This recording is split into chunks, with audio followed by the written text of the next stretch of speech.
Countdown to Eternity starts now. Well, hello, my dear brothers and sisters. We want to welcome you to another episode of Countdown to Eternity. And you might notice something. You might notice that my voice is almost gone, but we're still here. I am with Tom Hughes. I am super blessed to be here with you, bro. We have quite the subject today. And the question starts like this: who does Israel belong to? That's a good question. Bro, listen, we have to answer that question on a lot of levels. Yeah. It's not just one. I know that when people hear that question, the instant thing that they think about is the land, right? And I guess that's a big portion of our discussion here, but we have to start a lot more intuitively to look at this with a much more significant bent. So let me ask you that question, bro. How about we start off with that? Who does Israel belong to? Well, it belongs to God.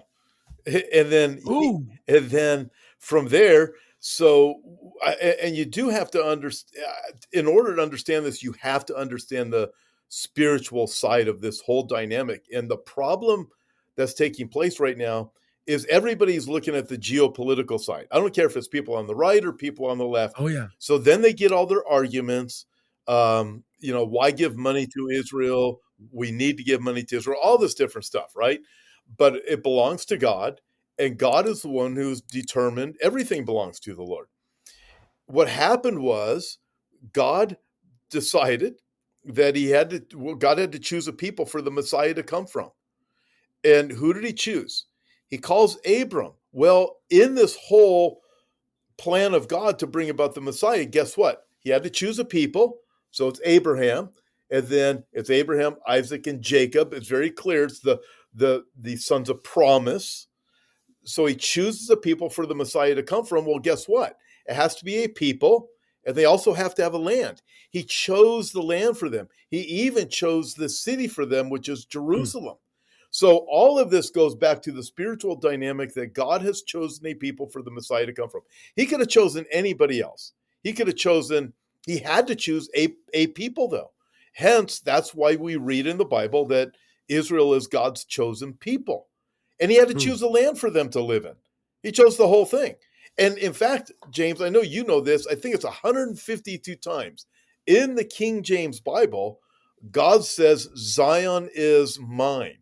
And in conjunction with God saying Zion is mine, it's King James. In fact, when you look in other translations, you find it even more. But it's repeatedly about Zion, and Zion is for the Messiah to come back to. Zion is for his people. Very clearly, he is talking about it is for the Jews. And God doesn't make a decision and make a promise and then say, no, that promise is not valid anymore. And this is the dynamic that we are having within churches now with pastors and people all over the world saying, God has abandoned Israel. No, God did not abandon Israel. He chose a people, he chose a geographical location, and he chose a people for the Messiah and a place for the Messiah to come from. So this is really interesting. So we're starting with the God conversation. I think this is really good because it starts there. And I'm going to have you, unfortunately, because where my voice is, I'm going to have you do a majority of the talking here because what you're saying is really important, right? And I know we know this. Me and you have had multiple conversations about this issue. This has been a discussion that we have had on virtually every level. But I want to go back to something you said because God made it really clear that he wanted Israel to be the peculiar nation, right? And we know that. We see this early on in the Old Testament. We know that God had a plan and a purpose. But here's the question, because this is really interesting. Okay. A lot of people in the church right now are actually saying that Israel is not valid. I don't even want to get into the lies that relate to the accusations of genocidal behavior and so on and so forth. I just want to deal with the idea of God's relationship with Israel being completely negated, because that's something that's being said. I mean, a lot of people are saying that no, Israel has pretty much closed the door. They've burned every opportunity they have to be able to do anything. They're done. So what do you say to that? I think that this is like a really important question for us to be asking, like, because right now, a lot of people talk about how Christ was forsaken, how he was crucified, Mhm. and there's all kinds of things that are being Right. said. Israel right now is a predominantly secular nation. There's a lot of ungodliness happening right now in downtown Tel Aviv. There's a lot of that being said. So it's like, well, they're not God's chosen people anymore. So what do you say to that? I say, well, what does the Bible say? Do I believe what God says? And I'll give, I'd like to use both the New Testament and the Old Testament. And the first one, James, I know you know these passages well. This is from the book of Jeremiah, Jeremiah chapter 33. My Uh, favorite, one of God, my favorites. yeah, where God says this. Have you noticed what people are saying? The Lord chose Judah and Israel and then abandoned them. They are sneering and saying that Israel is not worthy to be counted as a nation. And that's exactly what we are hearing. But then as you continue to read that, again, you can read these almost the identical thing, chapter 31 of Jeremiah and chapter 33. It continues and says this, but this is what the Lord says: I would no more reject my people, then I would change my laws that govern night and day, earth and sky. I will never abandon the descendants of Jacob or David, my servant, or change the plan that David's descendants will rule the descendants of Abraham, Isaac, and Jacob. Instead, I will restore them to their land and I will have mercy on them. So, the first thing, James, I'd like to say about this is God's mercy. And so, what is happening within the church? They are saying, God's grace is not for the Jew. Look at what Yeah, they have done. God's mercy isn't for the Jew. Well, God says, wait a minute, you've said God is done with Israel. He's abandoned them. They're an awful people. You as a pastor, for example, not you and me, but the ones who are saying this, yes, we're preaching then that God's grace isn't good for the Jew. God's mercy isn't for the Jew. I believe, James, in a very interesting way, Israel and the Jew is being held up against the church to say, okay, 100%. what are you going to do with my people? I say they're not your people, Lord. Oh, you do say that? Well, wait a minute. I say they're my people. You as a pastor are telling me they're not my people? Wait a minute. Well, the book of Jeremiah says, I will never abandon my people. And we also know Ezekiel is very clear, Ezekiel 36. Oh yeah, yeah, God another says, great one. hey, everywhere I scattered you, you profaned my name. Deuteronomy 28. When I scatter you, you will become a byword, anti-Semitism. Okay, that happened. Exactly as Yes, God said. God said in Ezekiel 36 it would happen, and it has happened. His name's been profaned. Yeah, we can look at Karl Marx. We can look at Freud, the crazy psychologists. I mean, we can look at so many other things that have come to this world where wickedness has come in. We forget there's also Gentiles that do this kind of stuff too. For some yeah, reason, the church cannot remember any wicked Gentiles. They can only remember certain bad Jews. Isn't that interesting? yeah. Anyways, It's been, yeah, yeah. yeah, go ahead. No, no, go ahead. I was just going to ask you the New Testament because you said you wanted Yeah, to talk out of the New okay, Testament as well. So I I do. assume you're going to I'm, Romans, I'm going to but get there. Can I get to finish Ezekiel 36? yeah, yeah, please, Okay. please, So in absolutely. Ezekiel 36, God says, everywhere I scattered you, you profaned my name. Then he says this, however, I will fulfill my word. I will bring you back into the land. Why? He says, because of my name, which you profaned. He says, you profaned it, but because of my name. Guess what? How many Christians have profaned the name of the Lord, even after they Oh got yeah, saved by the Lord Jesus Christ? But again, you won't hear that from the pulpit. You won't hear that from the churches. In America, has predominantly gone anti-Israel. So Israel, I believe, is holding is a test for the Christian right now to say, wait a minute. God himself says, I won't abandon them.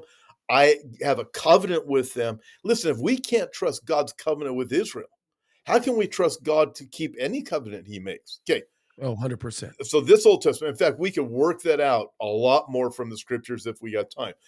You go over to the New Testament, Romans chapter 11. What does God say? He says, do not be ignorant of this mystery, brethren, lest you be puffed up in your own mind. Yeah, Blindness in part has happened to Israel until the fullness of the Gentiles has come. Okay, ignorant of the mystery. What's the mystery? Blindness in part has happened to Israel, until the fullness of the Gentiles has come, and then all Israel will be saved. God says it's a mystery. But the problem is, when you think, I don't have a covenant with Israel, you are puffed up in your own mind. You think you have matured, and the people like Tom and James haven't figured it out yet. We're not mature enough to understand. God specifically attacks that line of thinking and says, if you think that God is done with Israel, you are puffed up in your own mind. You think you are smarter. You think you've attained something spiritual in knowledge that other people who think Jesus is coming again, other people think Jews have a right to the land because God gave it to them, other people who think Israel is still going to be there, other people who think God made a covenant with Israel he's not going to abandon. You guys are smarter than them. That's a problem scripture. I was talking with a young lady, brilliant, really smart attorney. I'd done an interview with her, and she is Palestinian in, she would say, by her bloodline. That's what she would say. Her grandparents live in that area of the West Bank, right? So she's probably an Egyptian, a Syrian, Right. a Jordanian, or yeah, okay. Yeah. Y- You know the whole, we know. you know the whole Yeah, Jordanian, yeah, whatever it is. You know yeah. exactly what it is. Nevertheless, She's either an Egyptian or an Arab. It's one of the other. it's one, Yeah, right. yeah, yeah, It's one yeah. or the other, but one or the other. But she calls herself a Palestinian. But I believe she's a Christian. I mean, I've had great conversations with her. And so she's married to an American man, goes to a Presbyterian church. So right then we go, oh, we know where that's going. So I said, okay, let me ask you this. I said, it was really interesting conversation. This is pre-October 7th. And I said, do you think the Jews have the right to the land? She goes, well, I have a problem with it. And I said, but she started asking me questions. And I said, it's a great question. I said, this is what Romans chapter 11 says. And she said this to me. She goes, you want to know something? That is a passage I asked my husband about, and he couldn't answer it. And the church I go to can't answer that passage. She goes, it's in my head. It bothers me because we know how that passage starts out in the beginning, the whole talk. Is God done with his people? Certainly not, says the Apostle Paul. God is not done with his people, Israel. So you look at that, and there's most people in the replacement theology group say, uh, well, you're just quoting from the Old Testament when you quote Ezekiel, Jeremiah, and so forth. Yeah. And then that was done. When Jesus came, it was all over. He had been betrayed by the Jews. They turned him over to the Romans. He was crucified. They said, let his blood be on our hands and on our children. Therefore, it's all over. That's the replacement theology argument. And they say you don't find Israel in the New Testament.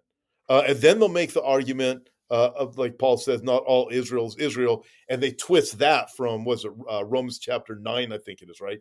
They twist that and say, see, we're the real Israel, the Gentile believers in Christ. So, but they can't admit the passages in the New Testament say what they say. Although this young lady, who identifies as a Palestinian Christian, says Romans chapter 11 is something that's in her head because that is what the Bible actually says. And Paul the apostle is not teaching replacement theology. She knows that because Paul's the one they always hold up. Yeah, that's right. You got to take Paul's words out of context to teach something like that. But she could see it. She could see the actual truth of what is even said in the New Testament. And it's not just that passage. We can go to Matthew chapter 23, the words of Jesus. We can go to Acts chapter 1, the words of Jesus.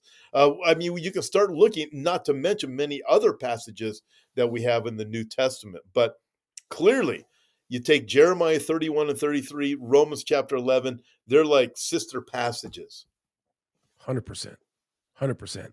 Okay, so let me run this your way, okay? Because keeping all of this in mind, then what do you say to somebody who says these people are colonizers? You know what I mean? These Jews are colonizers, and this really belongs to the Palestinians. And what do you say to that? Well, I mean, it's absurd. So what is it? So let's walk through history. What is a Palestinian? And James, if I get into this too much, just stop me. No, But no, no, no. Let's okay, do this. so before Israel, there was a British mandate, not a Palestinian state. Mhm. Before the British Mandate, there's the Ottoman Empire, not a Palestinian state. Before the Ottoman Empire, you have the Islamic State, not of Egypt, not a Palestinian state. I mean, you start walking right on through the history. Then you have the Arab Kurdish Empire, not a Palestinian state.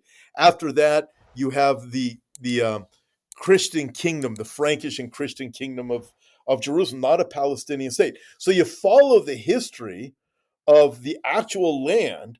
You go all the way back to the time of Christ. There was not a Palestinian state. You go back before Christ. What do you have? You have, well, during the time of Christ, what do you have? You have the Romans. What do you have before that? You have the Seleucid Empire after Alexander the Great, then Alexander the Great. I mean, you keep following this all the way back. You go back to the time of the Babylonians when they conquered Jerusalem. What was there before?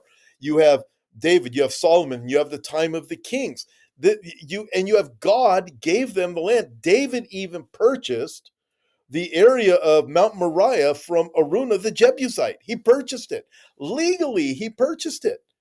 I mean, that's like a title deed, but there is no such thing as a Palestinian state. And one of the most frustrating things to me is in the back of almost every Bible, it'll have a map, and one of the maps says Oh, yeah. Palestine in the time of Christ, when that term, the name Palestine, wasn't even invented till 100 years after Jesus was crucified. There was no That's such right. thing as Palestine in the time of Christ. You had That's right. Israel and then Judea and Samaria. Um, but that is, so where did that come from? It came from Hadrian, which I think your viewers and listeners already know all of the history on that. Right. But there is no Palestinian state. James, I've been to Israel, I don't know how many times, dozens of times, right? You too. So you go there, I see, you go to the museums, you go to the stores, guess what kind of coins and artifacts you see and you can buy in some cases, if they're not too old. You can buy Roman things, you'll see Greek things, you'll see Egyptian things, you'll see a whole lot of Jewish things. You will not see one Palestinian coin, you won't see anything. And the Palestinian flag, what was it? You probably know the date. I think it was 1946, 1948, something like Oh, that. yeah. It had the Star of David on it. That's right. I think, wasn't it That's Yasser right. Arafat who invented the current Palestinian flag? Oh, yeah. Yeah, so it Oh, used yeah. to have the Star of David on. You're like, so you look at these things and you go, this is just truly amazing. But and then you go into the colleges, and what do you have? People, James, and the reason why this is being these lies are so readily received within the schools right now is because this started a while back to cause people in schools to not be able to be critical thinkers. That's what government school system has done. So people can't think critically, they just believe whatever they're told, and you have these radical Islamists that come into the schools and teach the kids, and the kids think Hamas is wonderful, and they say death to Israel. So we have so many of these different dynamics that are taking place. Yeah, and this is again, this whole thing is just absolutely obscene. I'm gonna show you a video that I think is really entertaining. Part of it is a bit graphic in the sense that the person you're gonna see at the beginning of this video is, for obvious reasons, not very pleasant. But I do like what this Jewish man does with this. He is clearly a young man who is a soldier in the IDF. And how he responds to this, in my opinion, is just absolutely brilliant. So I'm going to show this to you really quickly. Okay, let me show this to you real quick. Let's check it out. Free Palestine, land back, that's it. How come it's always land back and decolonization until it comes to Jews? The reestablishment of the modern state of Israel is quite literally the most successful example of decolonization in history. The Jewish people, also known as the Nation of Israel, are the indigenous people of this land. This land is where we come from Israel and Judah, 2 of 5 different Canaanite kingdoms that existed in this land. The Jewish people are the only Canaanite nation that survived. We have maintained the indigenous language of this land, Hebrew, for thousands of years. We managed to revive it as a spoken language after it was almost eradicated by colonization. Everywhere you go in this land, you find Jewish artifacts, from mosaics to lamps Coins with Hebrew writings for the Romans renamed it Palestine as an act of colonialism. We lived here. The Dome of the Rock, which was built by the Arabs when they conquered this land, was built on top of the Jewish temple. Have Palestinian villages that are built on Jewish burial sites. Cream land back all you want, but keep the same energy for Jews. So that's an amazing video. I think the guy is just brilliant, and his arguments are great. That was great. I mean, I look, that's fantastic. In fact, James, I will even say that is one of the best, most simple and straightforward answers I've ever heard to the nonsense of colonialization, give back the land. I mean, it's straightforward. So simple to understand in such a short time frame. I thought it was brilliant, just absolutely brilliant. In fact, that's something worth memorizing, everybody, and understanding. Even looking at the maps that he shared, those are the maps we need to see, and that was outstanding. Every single thing that you just said is untrue. The Jews were the original nation, hundreds and hundreds of years before Islam was even invented. Basically, the precursor of the United Nations, the League of Nations, decided that as a matter of international treaty obligation, the British would be given custodianship of Palestine called the Mandate, under which Britain would be under a binding treaty obligation to return the Jews to their ancestral homeland to recreate it. Now, what was Palestine at the time? Well, a bit of it, a very large chunk of it, was promptly given away to the Arabs by Winston Churchill to become Transjordan, which is now Jordan. So what did that leave as the territory within which Britain had a binding duty to return the Jews as a matter of historic right? What was that territory? It is what is now Israel, what is called the West Bank, and Gaza. I just love these people that are well educated, that really talk about the truth here, and all the things that are going on. I mean, it's pretty unbelievable. Yeah, their ancestral homeland. No kidding. I mean, and how many centuries after Israel did Islam even show up on the scene?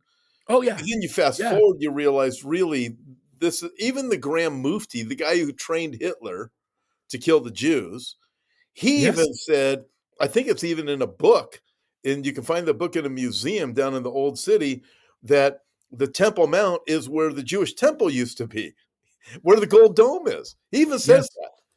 Yes. The guy who hated the Jews says that. Yeah, 100%. As a matter of fact, I will show you this video. I think this is also a very inspiring video to watch. This, by the way, is the ambassador to the United Nations representing Israel. Now, I love him, by the way. I think he's very articulate. I think he's remarkably well-spoken. And I think every time he brings an argument to the table, he's just brilliant. And here he's speaking to the UN Security Council to the point that you just made. Let me show this to you really quickly. Look at this picture. This picture tells you everything you need to know about this conflict. This is Haj Amin al-Husseini, the Grand Mufti of Jerusalem, and one of the founding fathers of Palestinian nationalism. Al-Husseini dedicated his life to ensuring that there would be no Jewish presence in Israel or in any Arab land. And it was the Mufti's ideology which sparked the expulsion of Jews from Arab countries and Iran. A century ago, council members, over 1 million Jews lived in Arab countries. 1 million Jews. Yet today, there are only a couple thousands. Where did all the Jews disappear to? The Jews of Lebanon, the Jews of Syria, Yemen, Iraq, and Iran, they were expelled. So enough with the hypocrisy. I mean, it's just there. It's so obvious, and it's in front of us. And I'm telling you, bro, the wickedness that we're seeing right now is crazy. I do want to say this, because I know we've been talking about a lot of different issues. I have to contend this. It's a spiritual thing, bro. I mean, it really is. The enemy has blinders on these people who are being motivated by satanically inspired hate. And we have got to be open and straightforward and honest about what's happening, and share these facts, because what's happening, bro, is just wicked, and it's breaking my heart. Like, I'm even seeing the things that are happening on these college campuses. It's just absolutely crazy. It's just nuts. Absolutely. It's nuts. I think of this, and I'd like to use this illustration. It's It's when Solomon is to cut the baby in half, right? So what Yeah. happens? You have the two moms, or two so-called moms. They come to Solomon, this is my baby. The other one says, this is my baby. Solomon's trying to figure out, okay, how do I make a decision? I know what I'll do. The real mom will love her baby, and the other mom won't. So he says, bring the baby to me, bring me a sword, let's cut the baby in half. We'll give one half of the baby to you, the other half of the baby to the other. Let's cut the baby in half. The one lady says, oh, that's a wonderful idea. Cut the baby in half, kill the baby. The other mom, the real mom, says, no, no, no, don't do that. Solomon says, here's your baby. He knew who the real mom was based on that. So what's happening right now? All these people are saying the Jews have no right to the land. Get them out of there. They're saying, hey, no, we love this land. God has given us this land. They're doing the archaeology. They're pouring everything into it, saving their own land. And what is the rest of the world saying? Let's cut the baby in half, kill it. This is one of the ways that we know that the whole thing is a lie. You just apply Solomon's approach about cutting the baby in half. And other people are saying, what are you going to do with the land once you eliminate all the Jews from it? We don't care. We just don't want them there. That is proof alone that the whole thing is a lie. Yeah, 100%, bro. I would agree with you wholeheartedly. And that is the world that we're living in right now. That's the situation we're in. We are out of time. This has been a great conversation, Tommy. I'm blessed that you could carry most of it because my voice is gone. Listen, folks, we do hope sincerely that you enjoyed watching this or listening to it as much as we've enjoyed making it. We love you. Thank you so much for joining us for another episode of Countdown to Eternity.